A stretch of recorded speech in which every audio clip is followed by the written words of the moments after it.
Il y a deux clés importantes pour vivre pleinement sa vie jusqu'au bout, la vivre plus longue, ajouter de la vie à vos années et des années à votre vie. Voilà, je vous donne deux clés qui ne coûtent rien, qui sont méga importantes.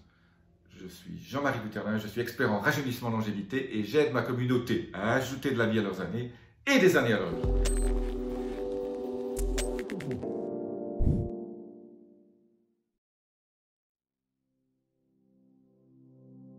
Alors c'est quoi ces deux clés? Vidéo toute courte, mais je voulais rappeler ces deux principes fondamentaux de la longévité. C'est absolument indispensable. En fait, il y a des livres qui ont été écrits sur ce que vous êtes et ce que vous devenez dans votre vie en fonction de votre entourage. On dit toujours, vous êtes la moyenne des 5 personnes que vous rencontrez le plus, avec lesquelles vous passez le plus de temps autour de vous. C'est très important. Mais moi, je prends cet adage qui est éprouvé. Donc, essayez de faire une liste des 5 personnes avec lesquelles vous passez plus de temps et lister leurs qualités. Qu'est-ce qu'elles vous apportent? Est-ce qu'elles sont toxiques pour vous? Est-ce qu'elles vous soulèvent? Est-ce qu'elles vous emmènent dans un schéma vibratoire plus grand? Est-ce que vous vous sentez mieux après que vous ayez rencontré? Eh bien, c'est super important. Donc, la clé de la longévité, et on a vu ça en étudiant les centenaires et les super centenaires, ils ont autour d'eux des gens, d'abord, souvent plus jeunes. Donc, ça, c'est très important. Moi, quand je regarde les 5 personnes autour de moi, elles ont en moyenne entre 15 et 20 ans de moins que moi. Souvent 30 à 40. Voilà. Dans mon travail, les gens autour de moi ont entre 30 et 35. Alors, je ne les ai pas fait de façon exprès, mais voilà. Ces gens m'apportent quelque chose et cette espèce d'énergie de jeunesse. Donc, regardez qui est autour de vous, avec qui passez-vous du temps. Si ce sont des gens qui ont 10 ans de plus que vous, voilà. Faites peut-être votre liste et essayez d'aller vers une gestion de votre temps et de l'énergie que vous donnez et que vous échangez avec des gens plus jeunes que vous. Surtout dans la tête. Moi, je passe du temps avec des gens qui ont 5, 10 ans plus que moi, mais ils ont 20, 30 ans de moins que moi dans leur tête. Voilà. Mais voilà. Donc c'est surtout la façon dont ils agissent. Alors comment savez-vous qu'ils sont plus jeunes que vous? C'est tout simple, c'est quand à la fin vous vous dites oh, ouais, c'est un wa quand ils racontent leurs histoires, quand ils racontent ce qu'ils font, leurs projets, etc.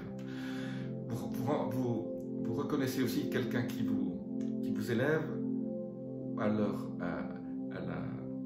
la qualité des histoires qu'ils vous racontent ou de leurs expériences. En disant, voilà, ça c'est du... Quand vous écoutez ça, ayez l'écoute aussi. Ne faites pas que parler quand vous rencontrez les gens, soyez à l'écoute. Voilà, donc ça c'est le premier conseil, la qualité de votre entourage. Super important.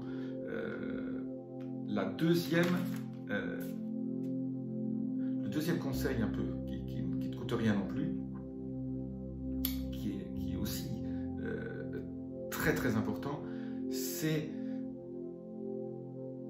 finalement le projet de vie que vous avez. Est-ce que vous avez des projets? Est-ce que vous sortez de votre zone de confort? Je vais vous donner un exemple. Moi, je fais du vélo électrique, je marche sur la plage, je fais du trampoline, je soulève les poids. Très important de soulever des poids pour se garder la masse musculaire. J'ai fait beaucoup de vidéos là-dessus. C'est la chose la plus importante quand on vieillit, c'est de conserver sa masse musculaire et éviter la sarcopénie. Mais voilà, à mon âge, je vais démarrer dans quelques temps le surf. J'ai la chance de vivre à un endroit où il y a des très belles vagues, donc j'ai pris un prof qui est mon voisin et nous allons faire du surf.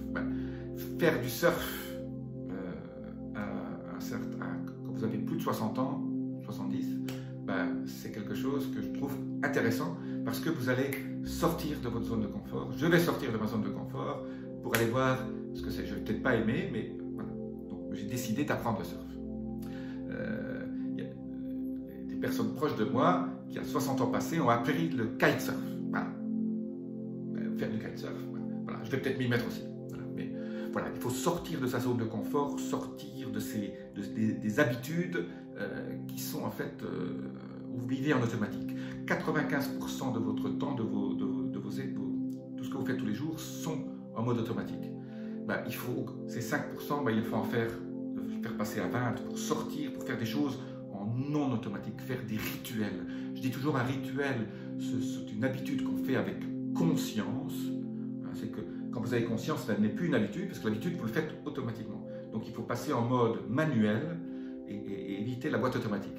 Et pour ça, il faut avoir un projet, il faut se poser, il faut se dire demain, qu'est-ce que je peux changer dans ma routine, dans mes habitudes, où est-ce que je peux aller manger, pas toujours manger au même restaurant qu'on adore, pas toujours aller aux mêmes endroits. Voilà. Moi, j'ai des plages que j'adore autour de moi. De temps en temps, je dis, je vais faire 40 minutes de route et je vais à une plage différente. Voilà. Voir d'autres choses, changer, voilà. Ne pas rester en mode automatique. Et ça fait tourner votre cerveau et avoir des projets.